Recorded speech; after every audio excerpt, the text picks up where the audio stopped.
Hi everyone, it's Nicole here from My Dear Charlie, and today I'm here to share with you my February design team project from Lavender Blue. Um, this, last month, I guess we're already the 1st of March, I have made my first leather bound journal, and I have to say that I'm really happy with what I've managed, to do. I didn't think I'd ever be able to make something like this, but I have, so yay me. As you can see, it is quite a large journal. It's A4 in size, so we're just at about 12 inches in length, and it's about 8¼ wide. So this one I have used this gorgeous, it's like a beautiful rust coloured journal. It's got darker sort of patches throughout it. This leather I got from an Etsy store based in Istanbul in Turkey. I'm not sure if I'm going to pronounce this correctly, but it's Mayder Leather, Mayder, but everything will be linked in the description below.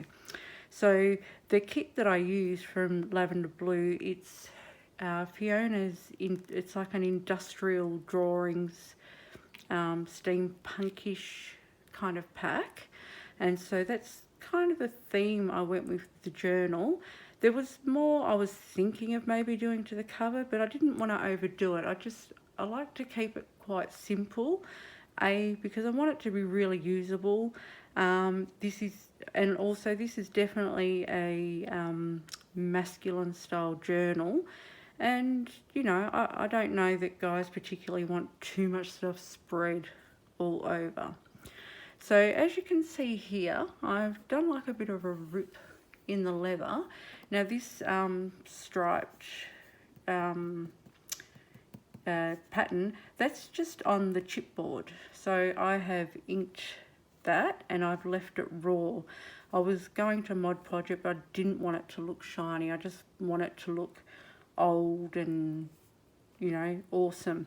So I've added on there, you can see some cogs.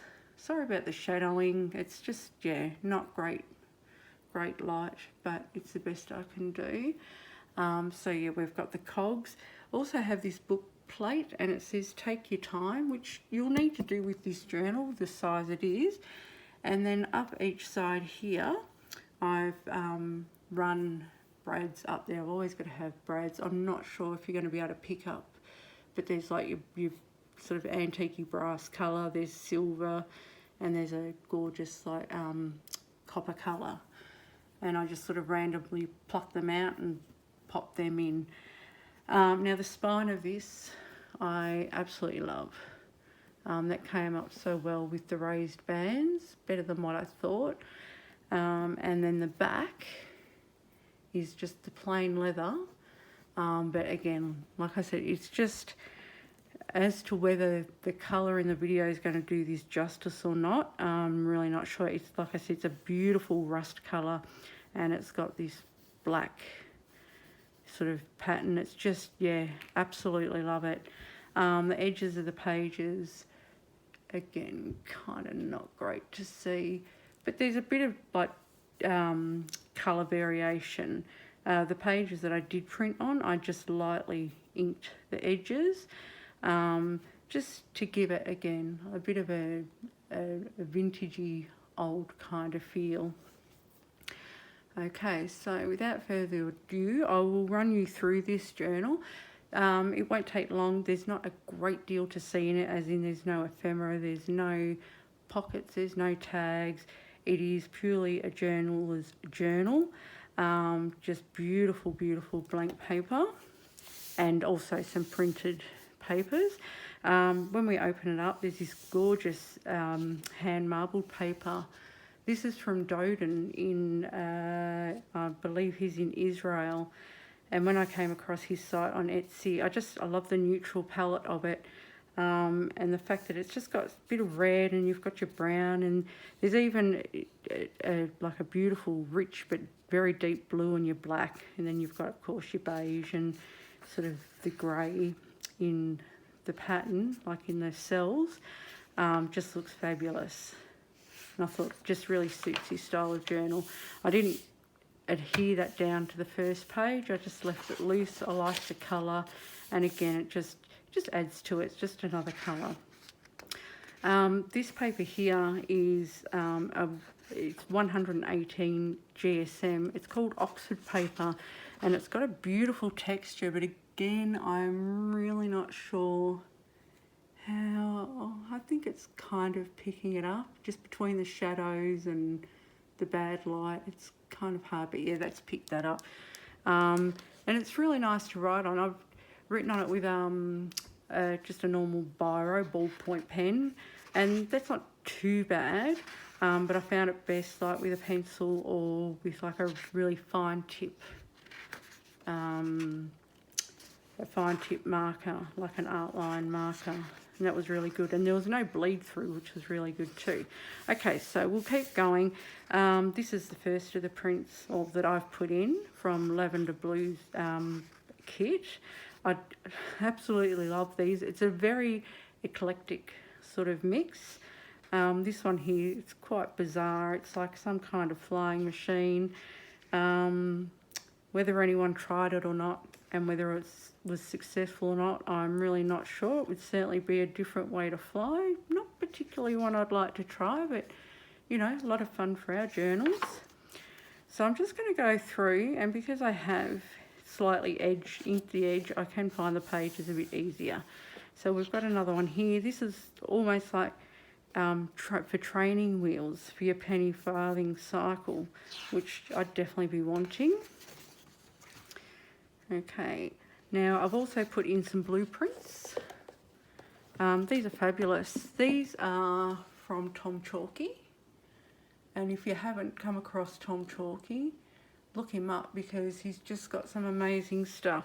Now these blueprints, when you actually get them, they're black ink, but you can change it, you know, again to whatever you want. You can put whatever background colour, and I thought, well, I want them to look like old blueprints, so that's what I've done. Okay, here's another one for an M-Boom music box. Interesting. Another one here, which is actually a patent for the design that they're putting on the spoons. Even back then, it doesn't matter what you wanted to do, you needed to have all these patents and things like that. This one's like old, looks like some kind of Canon, or well, it is some sort of Canon print.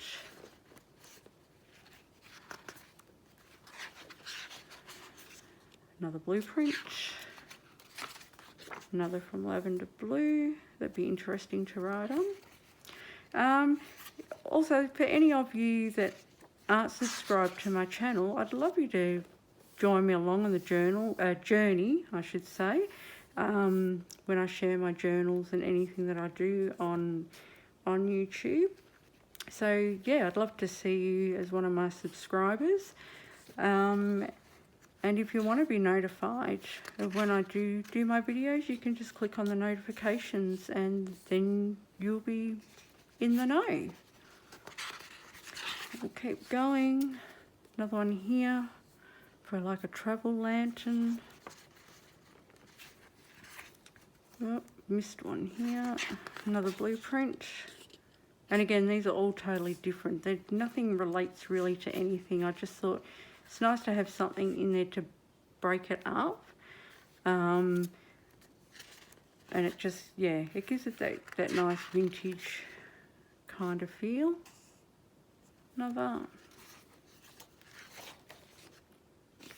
Another.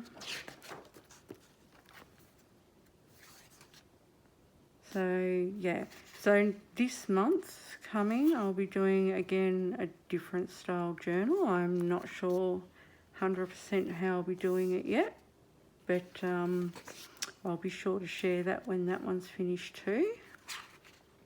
And if, again, with Lavender Blue Arts, if you haven't checked out her Etsy shop, have a look. She has some amazing designs and is always coming out with new kits and ephemera packs and things like that. I'm not huge on ephemera. It's not that I don't like it. I see other journals and they're just amazing.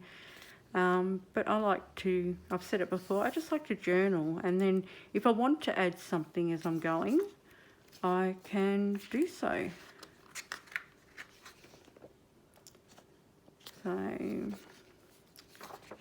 another. Oh, it's quite warm in here in Melbourne today. Had really a bit of a crazy summer. Well, I guess it's now autumn, but yeah, it's just been quite bizarre. And I think that's the last of the designs. So again, so yeah, all up in this journal, there's 320 pages. That's front and back. So yeah, plenty of room for the avid journaler to write, sketch, whatever they please to use it for. Yeah, so there you go. There is my project. Thank you so very much for being with me for this video, and I look forward to seeing you next time. Until then, take care. See you later.